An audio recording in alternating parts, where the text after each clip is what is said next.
আমন্ত্রণ এসটিভি প্রবাস সংবাদে, সঙ্গে আছে আমি আলফিডোনা। শুরুতেই শিরোনাম। 6 দিনের সফরে ব্যাংকক পৌঁছেছেন প্রধানমন্ত্রী শেখ হাসিনা। যোগ দেবেন ইউএনএসকাপের 80তম অধিবেশনে। থাইল্যান্ডের সাথে সই হবে বেশ কয়েকটি চুক্তি। সৌদি আরবের মদিনায় শুরু হয়েছে 3 দিনব্যাপী হজ ও ওমরা সম্মেলন। সৌদিতে হাজিদের সর্বোচ্চ সেবা প্রদান, উন্নত আবাসন ব্যবস্থার অঙ্গীকার। ইতালি প্রবাসীদের সমস্যা সমাধানে কমিউনিটি মিট উইথ এম্বাসি অনুষ্ঠান। ভিসা প্রক্রিয়া দ্রুত ও সহজ করার পাশাপাশি মরদেহ দেশে পাঠাতে সরকারের সহযোগিতা দাবি।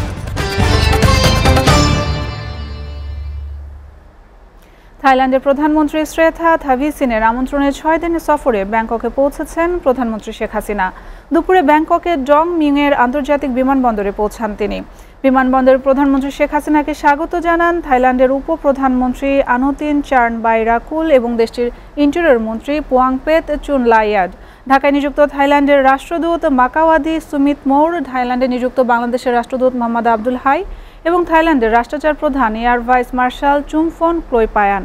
সেখানে প্রধানমন্ত্রী শেখ হাসিনাকে লাল গালিচা অভ্যর্থনা, আনুষ্ঠানিকভাবে গার্ড অব অনার এবং শেখ হাসিনাকে স্বাগত জানিয়ে 19 বার তোপধ্বনির সাথে গান স্যালুট দেওয়া হয়। এর আগে সকাল 10টার দিকে বিমান বাংলাদেশ এয়ারলাইন্সের একটি ফ্লাইটে ঢাকার শাহজালাল বিমানবন্দর থেকে ব্যাংককের উদ্দেশ্যে রওনা হন প্রধানমন্ত্রী ও তার সফরসঙ্গীরা। 6 দিনের এই সফরে জাতিসংঘের এশিয়া প্রশান্ত মহাসাগরীয় অঞ্চলের অর্থনৈতিক ও সামাজিক কমিশন এসকাপের 80তম অধিবেশনে যোগ দেবেন তিনি। এছাড়া সফরে থাইল্যান্ডের সাথে বেশ কয়েকটি চুক্তি সই হওয়ার কথাও রয়েছে।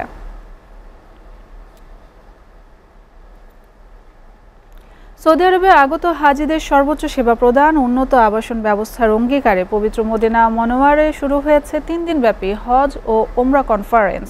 বাংলাদেশ সহ বিশ্বের 116টি দেশের প্রতিনিধিদের অংশগ্রহণে কনফারেন্সের উদ্বোধন করেন মদিনা প্রদেশ এর আমির সালমান বিন সুলতান বিন আব্দুল আজিজ। কনফারেন্সে রাজকীয় সৌদি সরকারের আমন্ত্রণে বাংলাদেশ হজ এজেন্সির অ্যাসোসিয়েশন অফ হাব এর সভাপতি এম শাহাদাত হোসেন তসলিম এর নেতৃত্বে একটি প্রতিনিধি দল অংশ নেয়। কনফারেন্সে সৌদি সরকারের হজ ও ওমরা মন্ত্রণালয়ের vice minister doctor Abdul Fattah Al মাসাতের সাথে দ্বিপক্ষীয় সভায় আসন্ন হজে বাংলাদেশি হাজিদের মক্কা মদিনায় আবাসন সমস্যা নিরসন, মিনা মুজদালিফায় তাঁবু সমস্যা সমাধানের জন্য আহ্বান জানানো হয়।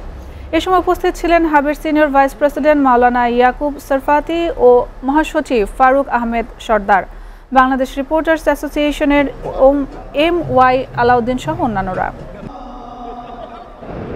উত্থাপন করা যৌক্তিক কোন কোন বিষয়গুলিতে হজ ও ওমরা যাত্রীদের কল্যাণে তাদের সেবা নিশ্চিত করার জন্য কি কি করা যায়, বিশেষত হজ যাত্রীদের মিনা, আরাফা, মুজদালিফার সেবা নিশ্চিত করা, গ্রাউন্ড সার্ভিস নিশ্চিত করা, তাদের গাড়িগুলি নিয়মিত ঠিকমতো পাওয়া, এই বিষয়টা যাতে নিশ্চিত হয়, এটা নিয়ে আমরা সৌদি হজ ওমরা মন্ত্রণালয়ের সাথে কাজ করব। ইতালি প্রবাসীদের বিভিন্ন সমস্যা সমাধানে কমিউনিটি মিট উইথ এম্বাসি শীর্ষক সেমিনার অনুষ্ঠিত হয়েছে। এতে দেশটিতে ভিসা প্রক্রিয়া সহজ ও দ্রুতকরণ, প্রবাসীদের মরদেহ দেশে পাঠানো সহ নানা বিষয়ে সহযোগিতা এবং সেবা বৃদ্ধি নিয়ে কথা বলেন প্রবাসী বাংলাদেশিরা। সেমিনারে প্রবাসী কমিউনিটির নেতারা অংশ নেন। প্রবাসীদের সমসাময়িক নানা সমস্যা তুলে ধরে সম্ভাব্য সমাধানে দূতাবাসের সহযোগিতা চান তারা। সেমিনারে দেশটিতে অবস্থিত ইতালি দূতাবাসে ভিসা জটিলতা, প্রবাসী বাংলাদেশিদের মরদেহ দেশে ফেরত পাঠাতে জটিলতা সহ নানা সমস্যার কথা উঠে আসে। ইতালির বাংলাদেশ দূতাবাসের ভারপ্রাপ্ত রাষ্ট্রদূত মোহাম্মদ জসিমউদ্দিন জানান, দেশ থেকে ভিসা প্রক্রিয়া সহজ করতে ইতালির বাংলাদেশি প্রবাসীদের জন্য কাজ করছে দূতাবাস কর্তৃপক্ষ। সেমিনারে ইতালি আওয়ামী লীগ ও সামাজিক নেতৃবৃন্দ সহ প্রবাসী বাংলাদেশিরা উপস্থিত ছিলেন। এ সময় তারা দূতাবাসের নিয়মিত সেবা বৃদ্ধি ও বাংলা স্কুল প্রতিষ্ঠার প্রয়োজনীয়তার কথাও তুলে ধরেন।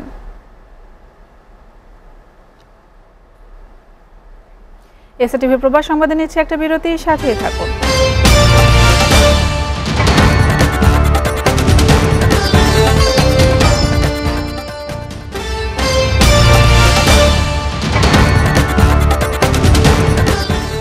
দেখছেন এসটিভি প্রবাস সংবাদ।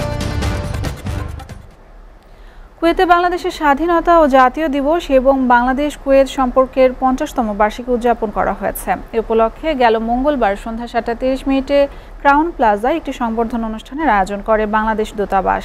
কুয়েতের রাষ্ট্রদূত ও কূটনৈতিক কোরের সদস্য, কুয়েত উচ্চপদস্থ কর্মকর্তা ও গণ্যমান্য ব্যক্তি, বাংলাদেশের সামরিক কন্টিনজেন্টের সদস্য স্থানীয় প্রেস ও মিডিয়া সদস্য এবং কুয়েতে বাংলাদেশ কমিউনিটি সদস্য সহ 400 জনেরও বেশি অতিথি অনুষ্ঠানে উপস্থিত ছিলেন। সংবর্ধনা অনুষ্ঠানে প্রধান অতিথি হিসেবে উপস্থিত ছিলেন কুয়েতের পরিবার ও শিশু বিষয়ক মন্ত্রী শেখ ফিরাজ সৌদ আল মালিক আল সাবাহ, কুয়েতে বাংলাদেশের রাষ্ট্রদূত মেজর জেনারেল মোহাম্মদ আশিকুজ্জামান এবং তার স্ত্রী নাহিদ নিয়াজ শিলু এবং দূতাবাসের অন্যান্য কর্মকর্তা ও তাদের পত্নীরা অতিথিদের স্বাগত জানান।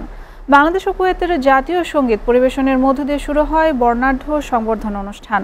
এরপর মেজর জেনারেল মোহাম্মদ আশিকুজ্জামান তার স্বাগত বক্তব্যে প্রধান অতিথি শেখ ফিরাজ সৌদ আল মালিক আল সাবাহ ও কুয়েত রাজ্যের মন্ত্রিপরিষদ বিষয়ক প্রতিমন্ত্রীকে এবং বিভিন্ন দেশের কূটনৈতিক, রাষ্ট্রদূত ও বিশিষ্ট অতিথিদের ধন্যবাদ জানান। এসটিভি প্রবাস সংবাদে নিচ্ছে শেষ বিরতি, সাথেই থাকুন।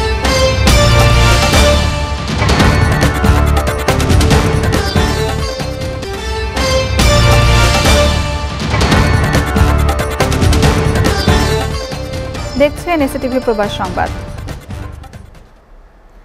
মিয়ানমারের রাখাইন রাজ্যের সিতুয়ে কারাগার থেকে দেশে ফিরেছেন 173 জন বাংলাদেশি নাগরিক। দুপুরে চিন ডুইন নামে মিয়ানমারে একটি বিশেষ নৌজাহাজে করে কক্সবাজার শহরের বিআইডব্লিউ ঘাটে এসে পৌঁছায় তারা। প্রত্যাগমনকারী 173 জনের মধ্যে 129 জন কক্সবাজার, 30 জন বান্দরবান, 7 জন রাঙামাটি এবং খাগড়াছড়ি, নোয়াখালী, নারায়ণগঞ্জ, চট্টগ্রাম, রাজবাড়ী, নরসিংদী ও নীলফামারী জেলার বাসিন্দা রয়েছে একজন করে। ফিরে আসা বাংলাদেশি নাগরিকদের দেখতে ঘাটে ভিড় জমায় তাদের স্বজনরা।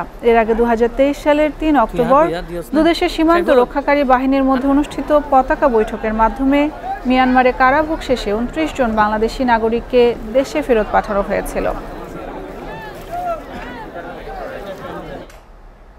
এসটিভি প্রবাস সংবাদ শেষ করার আগে শিরোনামগুলো জানাবো আরও একবার। 6 দিনের সফরে ব্যাংকক পৌঁছেছেন প্রধানমন্ত্রী শেখ হাসিনা। যোগ দেবেন ইউএনএসকাপের 80তম অধিবেশনে। থাইল্যান্ডের সাথে সই হবে বেশ কয়েকটি চুক্তি। সৌদি আরবের মদিনায় শুরু হয়েছে 3 দিনব্যাপী হজ ও ওমরা সম্মেলন। সৌদিতে হাজিদের সর্বোচ্চ সেবা প্রদান, উন্নত আবাসন ব্যবস্থার অঙ্গীকার। ইতালি প্রবাসীদের সমস্যা সমাধানে কমিউনিটি মিট উইথ এম্বাসি অনুষ্ঠান। ভিসা প্রক্রিয়া দ্রুত ও সহজ করার পাশাপাশি মরদেহ দেশে পাঠাতে সরকারের সহযোগিতা দাবি। এই ছিল এসটিভি প্রবাস সংবাদ। এসটিভির সবশেষ সংবাদ জানতে ভিজিট করুন www.stv.tv। ধন্যবাদ এতক্ষণ সঙ্গে থাকার জন্য।